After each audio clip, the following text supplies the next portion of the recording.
பெரம்பூர் சட்டமன்ற தொகுதியில் அனைத்திந்திய அண்ணா திராவிட முன்னேற்ற கழக கூட்டணியின் பாட்டாளி மக்கள் கட்சியின் வேட்பாளர் கவிஞர் மு. திலகபாமா மாம்பழ சின்னத்தில் தீவிர வாக்கு சேகரிப்பில் ஈடுபட்டார். அனைத்திந்திய அண்ணா திராவிட முன்னேற்ற கழகத்தின் சாதனை திட்டங்களை எடுத்துரைத்து வாசுகி நகர், எம்ஜிஆர் நகர், திருவள்ளுவர் நகர், ராஜீவ் காந்தி நகர், சோழன் நகர், சர்மா நகர் உள்ளிட்ட முக்கிய பகுதிகளில் நடைபெற்ற பிரசாரத்திற்கு மக்கள் உற்சாக வரவேற்பு அளித்தனர்.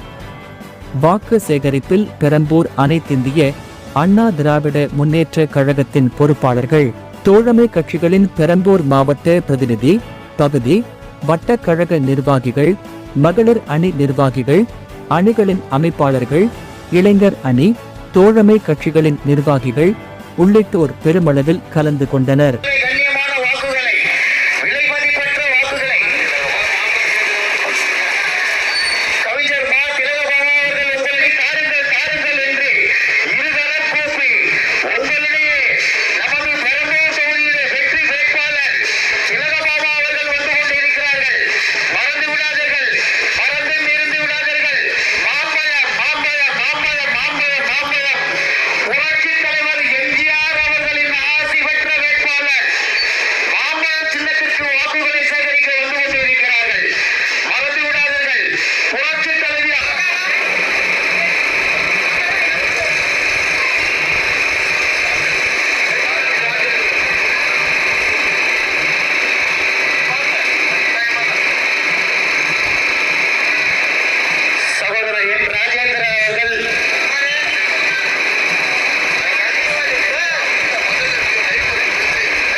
சொல்றது எல்லாம் 100% உண்மை.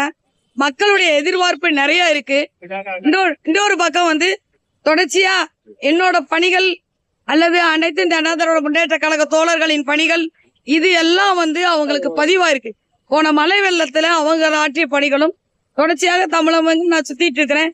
அந்த பணிகளும் அவங்க வந்து சேர்ந்திருக்கனால நான் செய்வேங்கிற நம்பிக்கை இது மாதிரி மகளிர்களுக்கு அதிகமா இருக்கு. இங்க மகளிர் தான் அதிகமா இருக்கிறாங்க. இன்னும் அவங்க ஓட்டு வந்து முக்கியமானது. அது இந்த தொகுதியின் வெற்றியை தீர்மானிக்குது. எப்பயுமே திமுகவோட பழக்கம் ஜெராக்ஸ் காப்பி எடுக்கிறது தான். அது இன்னைக்கு நேத்து இல்ல. பாமக அறிக்கை கொடுத்தாலும் ஜெராக்ஸ் காப்பி எடுப்பாங்க. சரி, ஜெராக்ஸ் காப்பியாவது எடுத்துட்டு போட்டோம், ஆனா செய்யணும் இல்ல. நாங்க வந்து காப்பி அடிக்கிற பத்தி எல்லாம் கவலைப்படல. ஆனா காப்பி அடிச்சீங்கல்ல, அத கரெக்டா செய்யுங்க, மக்களுக்கு போய் சேரட்டும். ஆனா வெறும் காப்பி பேஸ்ட் மட்டும் எதுக்கு பண்ணணும்? அதுக்கு நீங்க சும்மா இருங்கிறதான் கேள்வி.